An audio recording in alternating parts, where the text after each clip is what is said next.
제발 오지 마세요.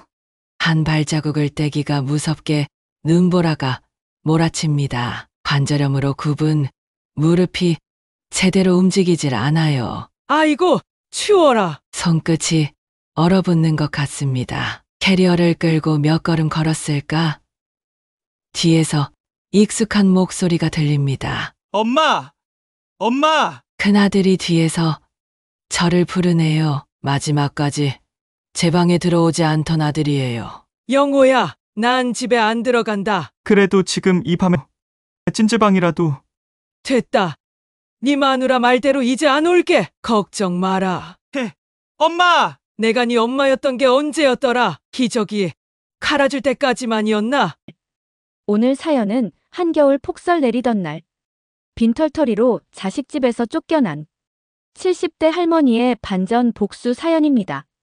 본격적인 사연에 들어가기 앞서 구독과 좋아요, 알림 설정까지 해주시면 매일 아침 6시에 새로운 사연을 만나보실 수 있습니다. 그럼 지금부터 본격적인 사연을 들어보도록 하겠습니다.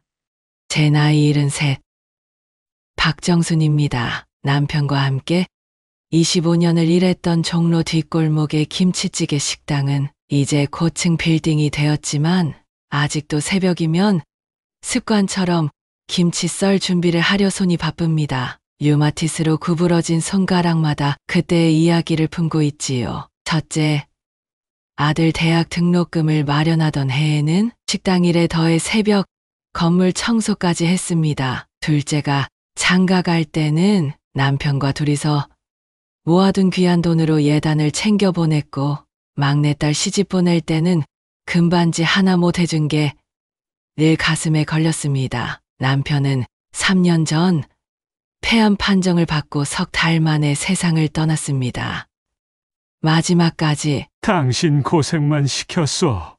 하던 얼굴이 아직도 선합니다. 장례를 치르고 나니 큰아들 내외가 어머니, 이제 우리랑 살자. 했습니다. 반지하라 습하고 좁았지만 손주들 재롱을 보며 사는 게 그리 나쁘지 않았습니다. 기초연금 32만 원으로는 생활비를 대기 빠듯했지만 통장에 남은 840만 원만큼은 꼭 쥐고 있었습니다. 언제 아플지 모르니까요. 그런데 손주 학원비가 필요하다는 며느리 말에 지난 겨울 통장 비밀번호를 알려줬습니다. 그게 제 실수였나 봅니다. 무릎이 아파 잘 걸을 수도 없고 허리도 굽어 남들 보기 민망합니다. 그래도 아직 제 힘으로 밥 한 술은 뜰 수 있고 새벽이면 꼭 일어나 하늘을 봅니다. 자식 셋을 키워놓고 이제는 마음까지 늙어버린 칠순센 노파의 이야기를 들어보시겠습니까? 요즘도 가끔 꿈에서 옛날 식당 일하던 때로 돌아갑니다. 손님들 북적이고 남편이 앞치마 두르고 그릇 날리던 모습이 떠오르면 그때가 참 행복했다는 생각이 듭니다. 지금은 그저 조용히 제한이나 사귀며 살려 합니다. 기초생활수급자 신청을 해봤지만 자식들이 있다는 이유로 번번이 거절당했습니다. 아이러니하게도 제게 아무것도 해주지 않는 자식들의 존재가 제가 도움을 받는 것조차 막고 있네요. 매일 아침 관절약을 먹으며 생각합니다. 내가 왜 이렇게 됐을까? 답답한 마음에 남편 따라가고 싶은 심정입니다. 그날도 여느 날과 다르지 않게 시작됐습니다. 새벽 5시 여전히 습관처럼 눈이 떠졌어요. 어머니, 그렇게 일찍 일어나시면 어떡해요? 옆방에서 다 들리잖아요. 아침부터 며느리의 날 선 목소리가 들립니다. 전에는 어머님이라고 부르더니 언제부턴가 어머니로 바뀌었네요. 미안하다. 평생 새벽에 일어나는 습관이 들어서. 식당 그만두신 지가 언젠데요. 이제는 좀 편하게 사세요. 며느리 말투에 가시가 돋아 있습니다. 반지하 좁은 방에서 아침부터 숨이 막힙니다. 할머니, 나 학원비 내야 하는데. 중학교 들어간 첫째, 손주가 눈치를 보며 다가옵니다. 얼마나 필요하니? 이번 달부터 수학이랑 영어 학원을 다니려면. 옆에서 듣고 있던 며느리가 끼어듭니다. 어머니 통장에 돈 좀 있으시죠? 애들 교육비가 만만치 않아서. 그 순간 가슴이 철렁 내려앉습니다. 이게 내 병원비랑 약값으로 남겨둔 건데 어머니도 아시잖아요. 요즘 세상에 공부 안 시키면 안 되는 거.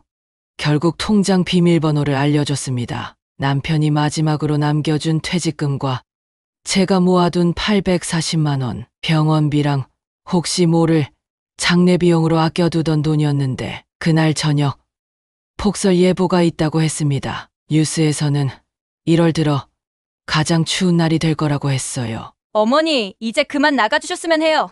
며느리가 제 방에 들어오자마자 던진 말이었습니다. 뭐라고? 통장 비밀번호도 알려주셨으니 이제 할 일 다 하신 거 아닌가요? 지영아, 나 이 시어머니야. 그런 말씀 하실 때가 아닌 것 같은데요. 남편한테도 얘기했어요. 어머니 때문에 제가 우울증 약을 먹는다고. 그날 밤 1시간도 안 되어 짐을 싸야 했습니다. 큰아들은 끝내 제 방에 들어오지 않았고 작은 캐리어 하나에 겨울옷 몇 벌과 약봉지를 담았습니다. 문을 열자 매서운 눈보라가 얼굴을 때립니다. 뒤에서 들리는 며느리의 마지막 말이 가슴을 파고듭니다. 이제 오지 마세요. 제발. 할머니. 뒤에서 들리는 손주의 울먹이는 소리를 뒤로하고 밤거리로 나왔습니다. 귓가에 며느리의 말이 맴돕니다. 제발 오지 마세요. 한 발자국을 깨기가 무섭게 눈보라가 몰아칩니다. 관절염으로 굽은 무릎이 제대로 움직이질 않아요. 아이고, 추워라. 손끝이 얼어붙는 것 같습니다. 캐리어를 끌고 몇 걸음 걸었을까? 뒤에서 익숙한 목소리가 들립니다. 엄마, 그래도 이렇게는. 큰아들입니다. 마지막까지 제 방에 들어오지 않던 아들이에요. 영호야, 이제 와서 뭘? 그래도 지금 이 밤에 찜질방이라도. 됐다. 네 마누라 말대로 이제 안 올게. 걱정 마라. 엄마! 내가 네 엄마였던 게 언제였더라? 기저귀 갈아줄 때까지만이었나? 눈물이 차올랐지만 꾹 참았습니다. 눈물이 얼어붙을까봐 더 참았는지도 모르겠어요. 한참을 걸었을까요? 눈은 계속 내리고 발걸음은 점점 무거워집니다. 근처 파출소 앞에서 잠시 숨을 돌립니다. 할머니, 이 시간에 어디 가세요? 순찰 나온 젊은 경찰이 물었습니다. 아, 그냥 집에 가는 길이에요. 많이 추운데 택시라도 타시지 그러셨어요? 택시요. 지금 제게 남은 건 지갑 속 10,000원짜리 2장이 전부입니다. 괜찮아요. 조금만 가면 돼요. 그때 핸드폰이 울립니다. 작은 아들이에요. 엄마 어디에요? 형한테 전화 받았는데. 걱정 마라. 엄마는 잘 지낼게. 그래도 이 시간에 우리 집으로 오세요. 너희 집에 가면 내일은 또 너희 마누라가 나가라 할 텐데 그럴 바에야. 전화를 끊었습니다. 폭설은 계속 내리고 발걸음은 어디로 향해야 할지 모르겠습니다. 이제 제게 남은 건 캐리어 하나와 10,000원짜리 2장뿐입니다. 이 나이에 갈 데가 없다는 게 너무 서글펐습니다. 찜질방 앞에 섰습니다. 창문 너머로 따뜻한 불빛이 새어나오는데 들어가기가 망설여지네요. 할머니, 이용하시게요? 카운터에 젊은 직원이 물었습니다. 주머니 속 10,000원짜리 2장을 꽉 쥔 채 고개를 끄덕였어요. 하루 이용료가 15,000원이에요. 그럼 망설이는 제 모습이 창문에 비칩니다. 머리카락에 쌓인 눈이 녹아내리고 있었어요. 할머니, 추운데 그냥 들어가세요. 5,000원은 제가 내드릴게요. 그 순간 눈물이 왈칵 쏟아질 뻔했습니다. 낯선 이의 동정이 이렇게 서럽게 느껴질 줄이야. 고마워요. 찜질방 안으로 들어서자 따뜻한 온기가 몸을 감쌉니다. 구석 자리에 캐리어를 놓고 락커에서 가운으로 갈아입는데 핸드폰이 또 울립니다. 여보세요. 엄마, 어디예요? 지금 어디 계신 거예요? 막내딸 미영이에요. 걱정하지 마. 엄마 잘 있어. 언니한테 전화 받았어요. 어떻게 된 거예요? 왜 이렇게 된 거예요? 딸아이 목소리가 떨립니다. 미영아, 엄마가 너무 못났구나. 어디신지 말씀해 주세요. 제가 지금 가면 아니다. 넌 오지 마라. 애기 낳은 지 얼마 안 됐잖니. 내가 이런 말 하는 것도 미안하다. 엄마! 너희 셋 다 잘 살아라. 엄마는 이제 자식 없다 생각하고 살 거다. 전화를 끊고 찜질방 바닥에 누웠습니다. 옆자리의 할머니들은 TV를 보며 웃고 떠들고 있네요. 문득 이런 생각이 듭니다. 저분들도 나 같은 사연이 있을까? 천장을 바라보며 생각했습니다. 내일은 어디로 가야 할지, 이제 뭘 해야 할지, 그리고 문득 통장에서 사라진 840만 원이 떠올랐습니다. 이제는 정말 아무것도 남지 않았구나. 찜질방에서 맞이한 첫 아침, 온몸이 쑤시고 아팠습니다. 뼈마디마다 한기가 느껴졌어요. 할머니, 몇 시간 주무셨어요? 계속 뒤척이시던데 옆자리 할머니가 걱정스러운 눈빛으로 물었습니다. 잠은 잘 왔네요. 거짓말이었습니다. 밤새 눈도 못 감았어요. 아침 9시 찜질방에서 나와야 했습니다. 밖에는 어제 내린 눈이 아직 녹지 않았어요. 이제 어디로 가지? 그때 핸드폰이 울렸습니다. 보나마나 또 자식들일 텐데 하고 보니 모르는 번호였어요. 여보세요? 박정순 어머님 되시죠? 종로노인복지관 김민정 복지사입니다. 네. 어제 경찰서에서 연락을 받았어요. 밤늦게 폭설 속에 캐리어 끌고 계시는 어르신을 보고 순찰 중이던 경찰관님이 신고하셨더라고요. 목이 메었습니다. 어제 그 젊은 경찰이 저희가 도움을 드리고 싶은데 지금 어디 계신가요? 저 지금은 말을 잇지 못하고 있는데 옆에서 익숙한 목소리가 들립니다. 엄마, 고개를 돌리니 작은 아들이었어요. 영민아. 엄마, 왜 전화도 안 받으세요? 밤새 찾아다녔잖아요. 아들의 눈가가 붉어 보였습니다. 밤새 잠을 못 잔 것 같았어요. 찾아서 뭐하게? 저희 집으로 가시죠.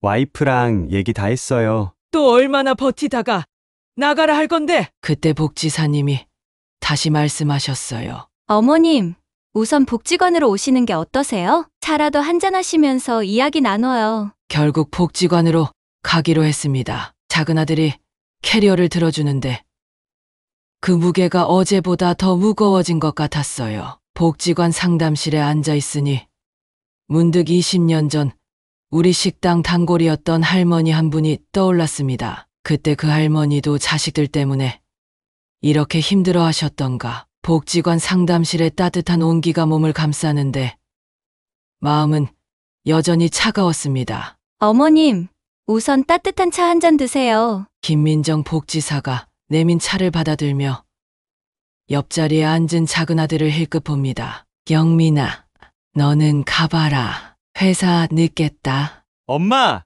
제가 어떻게 지금 가요? 아들의 목소리가 떨립니다. 어제와는 다른 눈빛이에요. 어머님, 혹시 기초생활수급 신청은 해보셨나요? 복지사의 질문에 쓴웃음이 났습니다. 자식들이 있다고 매번 거절당했어요. 아이러니하죠? 나를 내쫓은 자식들 때문에 도움도 못 받고 그때 밖에서 날카로운 목소리가 들려왔습니다. 어머니, 거기 계셨군요. 큰 며느리였습니다. 상담실 문을 벌컥 열고 들어오는데 얼굴이 상기돼 있었어요. 어머니, 이러시면 안 돼요. 어제 밤새 동네방네 소문났잖아요. 우리 애들이 학교에서 왕따 당할까봐. 지영아, 제발 돌아가세요. 제 체면은 뭐가 돼요? 순간 가슴 한켠이 찢어지는 것 같았습니다. 내 체면. 그래요. 자식들의 체면이 이렇게나 중요했던 거죠. 내가 없는 게 니네 체면에는 더 좋을 것 같구나. 어머니! 통장은 비었고 이제 내 몫의 체면도 없어졌으니 너희들 마음 편하게 살아라. 복지사가 중재하려 나섰지만 이미 늦었습니다. 큰 며느리의 눈에서 분노가 번쩍였어요. 그러니까 지금 저희를 협박하시는 거예요? 동네에 소문내고 이러시겠다는 거죠? 지영 씨, 진정하시고. 어머니가 먼저 우리 통장 비우시고 이제 와서 이러시는 게 말이 돼요? 순간 머리가 핑 돌았습니다. 내가 통장을 비웠다고요? 지영아, 그건 내가. 말을 잇지 못했습니다. 눈앞이 흐려지고 심장이 터질 것 같았어요. 어머님, 괜찮으세요? 복지사의 다급한 목소리가 멀리서 들리는 것 같았습니다. 그리고 문득 제 입에서 나지막한 웃음이 새어나왔어요. 이제 정말 끝이구나. 복지관 상담실의 작은 의자에 앉아 있는데 손끝이 차가워지는 걸 느꼈습니다. 어머님, 물 한 잔 드시겠어요? 복지사의 목소리가 멀게만 들립니다. 창밖으로 보이는 하얀 눈이 마치 제 인생처럼 차갑게 느껴졌어요. 저기 어머님의 상황을 이해합니다만 큰며느리가 한숨을 내쉽니다. 그 한숨 속에 얼마나 많은 이야기가 담겨 있을까요? 저를 향한 원망, 짜증, 그리고 어쩌면 죄책감일까요? 지영아, 내가 25년 전 처음 너를 며느리로 맞이했을 때가 생각나는구나. 그때 너는 꽃다운 25이었지. 어머니, 제발 그런 옛날 얘기 좀. 들어주렴. 이제 마지막일 테니.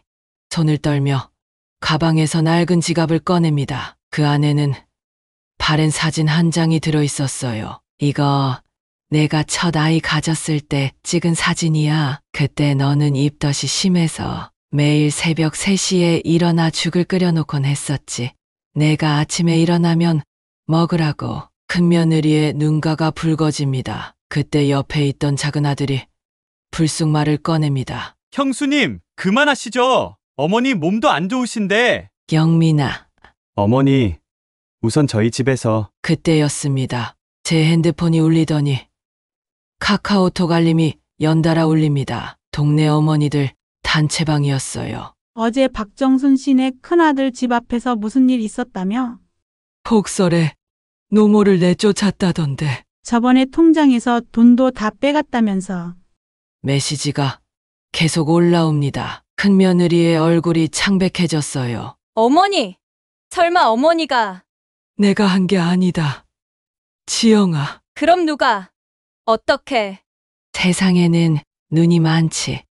어제 그 눈보라 속에서 이 늙은이가 캐리어 끌고 가는 걸 본 사람들이 말을 멈추고 창밖을 바라봅니다. 눈은 여전히 내리고 있었어요. 어제의 그 매서운 눈보라는 잠잠해졌지만 하늘에서는 여전히 눈송이가 하늘거리며 떨어지고 있었습니다. 이제 돌이킬 수 없게 된 거구나. 복지관을 나와 근처 작은 찻집에 들어갔습니다. 큰아들 부부, 작은아들, 그리고 막내딸까지 오랜만에 자식들이 한자리에 모였네요. 엄마, 이제 어떻게 하실 거예요? 막내딸 미영이가 조심스레 물었습니다. 찻잔에 비친 제 모습이 낯설게 느껴졌어요. 나도 모르겠구나. 큰 집으로 다시 가시면. 큰며느리가 불편한 기색을 보이자 큰아들이 말을 자르듯 끼어들었습니다. 지영아, 이제 그만해. 어머니가 얼마나. 당신도 알잖아요. 제가 왜 우울증 약을 먹게 됐는지. 테이블 위로 무거운 침묵이 내려앉았습니다. 저도 모르게 손가락으로 찻잔 테두리를 문지르고 있었어요. 내가 처음부터 다시 시작할게. 엄마! 이제 와서 누구를 탓하겠니? 내가 너무 쉽게 통장 비밀번호를 알려준 것도 잘못이고. 그때 작은 며느리가 카카오톡 메시지를 보여줬습니다. 어머님, 이거 보세요. 동네 엄마들 단체방에. 화면을 들여다보니 가슴이 철렁 내려앉았어요. 박정순 씨네 큰며느리 시어머니 통장 돈 빼서 제주도 여행까지 다녀왔대. 그 돈이 1,000만 원이 넘었다면서. 어제는 폭설에 그 나이 드신 분을 내쫓았다며. 이게 무슨. 큰며느리의 얼굴이 하얗게 질렸습니다. 엄마, 전 그런 거 아니에요. 제주도는 애들 방학 때. 지영아, 내가 그런 소문 낸 거 아니야. 그럼 누가 어떻게? 그때 카톡방에 새로운 글이 올라왔습니다. 박정순 할머니 식당 25년 운영하시다가 자식들 뒷바라지하느라 다 정리하셨다면서요? 그 식당에서 저도 단골이었는데 할머니 김치찌개가 얼마나 맛있었다고. 눈시울이 뜨거워졌습니다. 25년, 그 시간이 주마등처럼 스쳐 지나갔어요. 엄마, 우리가 너무했어요. 막내딸이 흐느끼며 제 손을 잡았습니다. 하지만 이제는 달라져 버린 게 너무 많았어요. 다들 각자 집으로 가거라. 나는 어머니! 이제는 내 길을 가야겠구나. 찻잔에 비친 제 눈가에 주름이 깊게 패여 있었습니다. 그 주름만큼이나 깊어진 마음의 상처를 이제는 어떻게 해야 할까요? 저는 단지 제 자식들이 잘 되길 바랐을 뿐인데 갑자기 25년 전 식당을 처음 시작하던 날이 떠올랐어요. 아들, 며느리 얼굴에 부끄럽지 않게 살았다고 생각했는데 이제는 제가 그들의 부끄러움이 되었나 봅니다. 큰 며느리는 충격으로 쓰려졌고 아들은 옆에서 발만 동동 구르네요. 어머니 제발. 작은 아들이 달려와 제 팔을 잡았지만 이미 돌아갈 수 없는 강을 건넌 듯 했어요. 알아요. 내가 이러면 안 되는 거. 내가 이렇게 나서면 우리 손주들이 학교에서 힘들어질 거. 우리 영우, 영민이가 동네에서 고개 못 들 거. 눈물이 하염없이 흘러내렸습니다. 그래도 이것 말고는 달리 방법이 없더라고요. 내 자식들아, 내 어미가 미안하다. 그때였습니다. 누군가 제 어깨를 잡아 끄는 게 느껴졌어요. 돌아보니 막내딸이었습니다. 엄마 그만하세요. 이제 제가 모시겠습니다. 미영아, 근데 언니 오빠들 이제 와서 뭘 어쩌겠다는 거예요?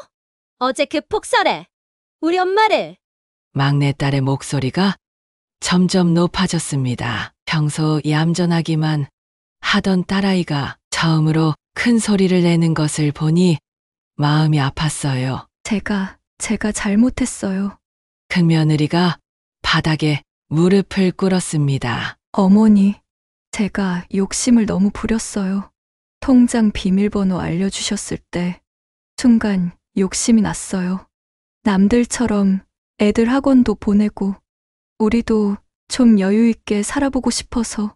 큰 며느리가 눈물을 보이며 진심으로 사과했습니다. 지영아, 내 잘못이 아니야. 내가 너무 쉽게 다 내어준 거야. 자식들 준다고 내 몫의 미래까지 다 줘버린 거지. 아침부터 복지관 앞이 술렁였어요. 저기 박정순 할머니 맞으시죠? 낯선 양복 차림의 남자가 다가왔습니다. 네, 저는 25년 전 할머니 식당에서 매일 점심을 먹던 손님이었습니다. 순간 눈앞이 흐려졌어요. 그 시절이 떠올랐습니다. 그때 할머니가 주시던 김치찌개 한 그릇이 제 인생을 바꿨습니다. 지금은 제가 음식점 체인을 운영하고 있는데 아, 그러셨어요? 실례가 안 된다면 장신동 비어있는 제 가게 할머니께서 운영해 주셨으면 합니다. 큰아들이 놀란 듯 앞으로 나섰습니다. 어머니, 이건 그때 또 다른 목소리가 들려왔습니다. 할머니, 절 기억하시나요? 뒤돌아보니 제 나이 또래의 할머니였어요. 저 30년 전 이혼하고 아이 둘 데리고 할머니 식당에서 일했던. 영숙이? 네, 지금은 제가 복지관 이사로 있는데 우리 복지관에서 식당 운영 좀 해주세요. 갑자기 찾아온 기회들 앞에서 머리가 어지러웠습니다. 어머니, 큰 며느리가 조심스레 다가왔어요. 이제 와서 제가 무슨 말을 해도 그래도 한 말씀만 드리면 우리 민수가 어제 왜? 민수가 왜? 중학교 전교 회장 선거에 나간다고 연설문을 썼더라고요. 나의 할머니, 나의 영웅이라는 제목으로. 눈물이 왈칵 쏟아질 것 같았습니다. 어머니, 우리가 다 잘못했어요. 그때 작은 아들이 한 장의 서류를 내밀었습니다. 엄마, 아까 복지사님이 주신 건데 기초생활수급자 신청이 통과됐대요. 저희가 부양의무자 포기 신청을 했거든요. 한순간에 너무 많은 일이 일어났습니다. 엄마, 이제 어떻게 하실 거예요? 막내딸의 물음에 잠시 생각에 잠겼습니다. 할머니 저희 가게에서 일하시는 건 어떠세요? 장신동 식당 체인점 사장님의 제안에 잠시 생각이 깊어졌습니다. 25년. 그 시간이 제 손끝을 스치고 지나갔어요. 그건 복지관 이사로 있다는 영숙이가 제 손을 꼭 잡았습니다. 언니 이제는 좀 편하게 사셔야죠. 복지관에서는 점심때만 일하시면 되는데. 문득 눈시울이 뜨거워졌습니다. 서로 다른 제안들 속에서 문득 옛날 제 식당 주방이 떠올랐어요. 사실 난 지금도 새벽이면 깨어나 김치 썰 생각하면서. 큰아들이 조심스레 다가왔습니다.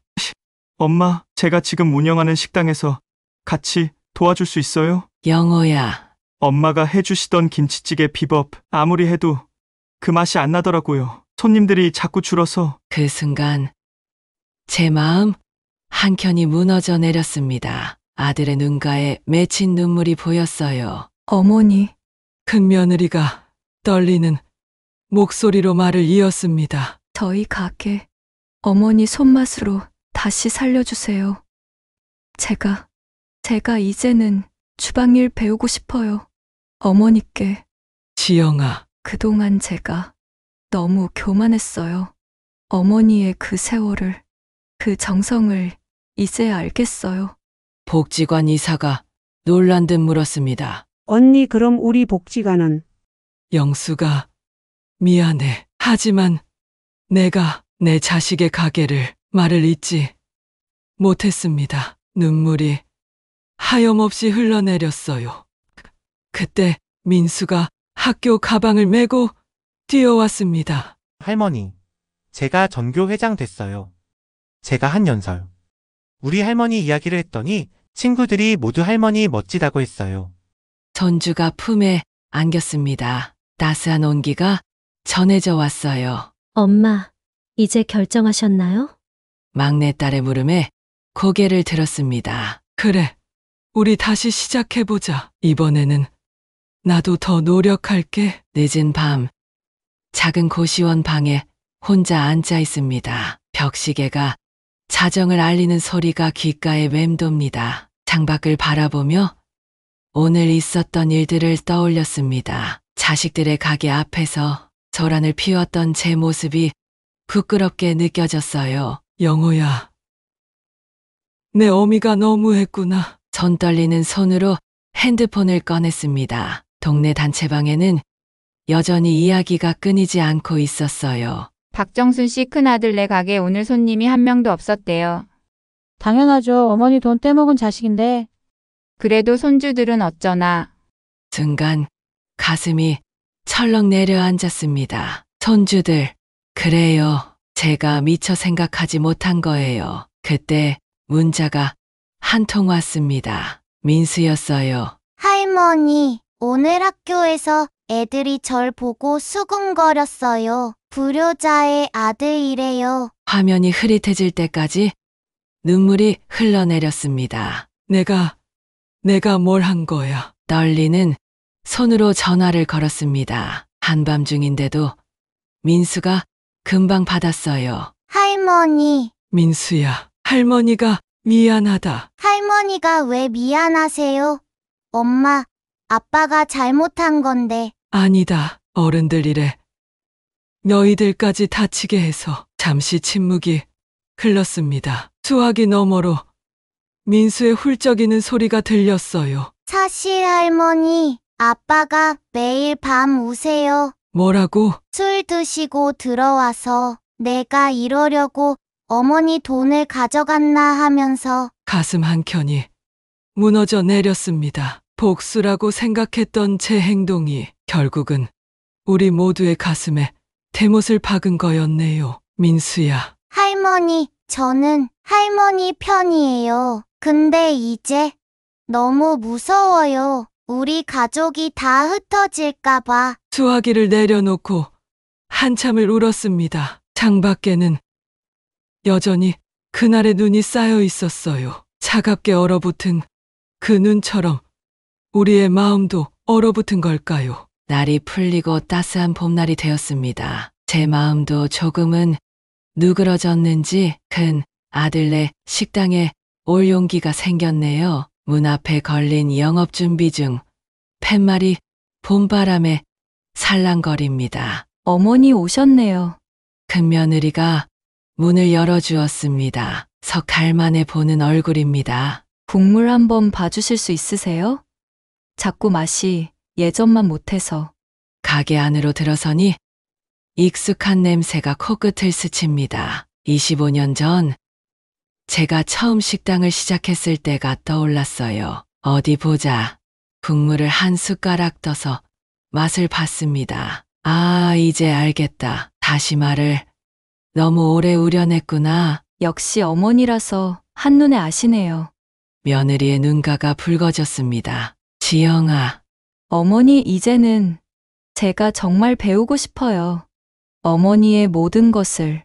그때 주방 한켠에서 민수가 뛰어나왔습니다. 할머니, 오늘 제가 주방 보조할게요. 학교 끝나고 매일 올 거예요. 손주의 해맑은 웃음이 봄날의 햇살처럼 따스했습니다. 그래, 우리 다 같이 해보자. 이제는 매일 아침 이곳에 들러 국물 맛을 봐줍니다. 저녁이면 복지관으로 가서 독거노인 반찬 봉사도 하고요. 작은 월세방에서 혼자 살지만 더는 외롭지 않습니다. 어머니. 어느 날 며느리가 조심스레 말을 꺼냈습니다. 저희 집으로 다시. 지영아, 이대로가 좋아. 너희들의 삶이 있고 이제는 나의 삶도 있으니까. 창밖으로 봄꽃이 흩날립니다. 꽃잎처럼 흩어졌던 우리가 이제는 각자의 자리에서 서로를 바라볼 수 있게 되었네요. 할머니, 이거 보세요. 민수가 학교 과제물을 보여줍니다. 우리 가족의 새로운 시작이라는 제목의 글이었어요. 이제는 매일 할머니랑 같이 일하는 엄마가 좋아요. 예전엔 엄마가 맨날 우울하다고 했는데. 눈시울이 뜨거워졌습니다. 복수하겠다던 마음은 어느새 사라지고 그 자리에 작은 일상의 기쁨이 차곡차곡 쌓여가고 있었어요. 엄마. 멀리서 막내딸이 손을 흔듭니다. 이제는 한 달에 한 번 다 같이 모여 식사를 합니다. 큰아들은 아직도 어색해하지만 그래도 예전보다는 나아졌어요. 세월이 흘러도 지워지지 않는 상처가 있습니다. 하지만 그 상처를 안고서도 우리는 다시 한 걸음씩 걸어가고 있네요. 각자의 생각으로, 각자의 속도로. 그렇게 우리는 새로운 봄을 맞이하고 있습니다. 이제는 매일 아침 창가에 걸린 달력을 바라보며 하루를 시작합니다. 7순이 넘은 나이에 새로운 시작이라니 참 이상한 일이네요. 그날의 폭설은 멈췄지만 우리 가족의 마음속에는 아직도 그날의 눈이 녹지 않은 채로 남아 있습니다. 자식들의 배신, 그들을 향한 나의 분노, 그리고 그 속에서 방황하는 손주들의 눈빛까지. 하지만 이제는 알겠어요. 복수가 아닌 이해가 필요했다는 것을, 증오가 아닌 용서가 필요했다는 것을, 그리고 무엇보다 나 자신을 다시 사랑하는 법을 배워야 했다는 것을. 작은 월세방 창문으로 스며드는 아침 햇살을 바라보며 생각합니다. 25년간의 식당 생활이 가르쳐준 것처럼 인생도 결국 때가 중요한 것 같아요. 육수를 끓이는 시간도, 양념이 배어드는 시간도, 모든 것은 그만의 때가 있지요. 이제는 매일 아침 큰아들네 가게에 들러 국물 맛을 보고 저녁이면 복지관에서 반찬 봉사를 합니다. 한 달에 한 번 자식들과 손주들이 모이는 날이면 여전히 어색하지만 그래도 우리는 천천히, 아주 천천히 서로를 향해 한 걸음씩 걸어가고 있어요. 73세 겨울밤, 폭설이 내리던 그날은 제게 끝이 아닌 시작이었나 봅니다. 증오로 시작된 발걸음이 이제는 이해와 용서로 향하고 있네요. 아마도 이것이 인생이 우리에게 건네는 마지막 숙제가 아닐까 싶습니다. 그리고 이제야 알겠어요. 진정한 사랑은 놓아주는 법을 아는 것이라는 걸. 자식들을 향한 집착이 아닌 서로를 인정하는 마음이 필요했다는 걸. 봄이 오면 우리 동네 길가에도 꽃이 필 거예요. 그때쯤이면 우리 가족의 마음속에 쌓인 눈도 조금은 녹아 있겠지요. 이것이 제 이야기입니다. 73살의 겨울밤에 시작된 우리 가족의 아픈 성장기, 그리고 새로운 봄을 향한 이야기. 지금까지 저희 사연을 들어주셔서 감사합니다.